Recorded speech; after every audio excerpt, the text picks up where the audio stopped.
وإذا قيل لهم اتقوا ما بين أيديكم وما خلفكم لعلكم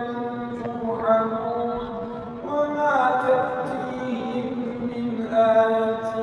من آيات ربهم إلا كانوا عنها معرضين وإذا قيل لهم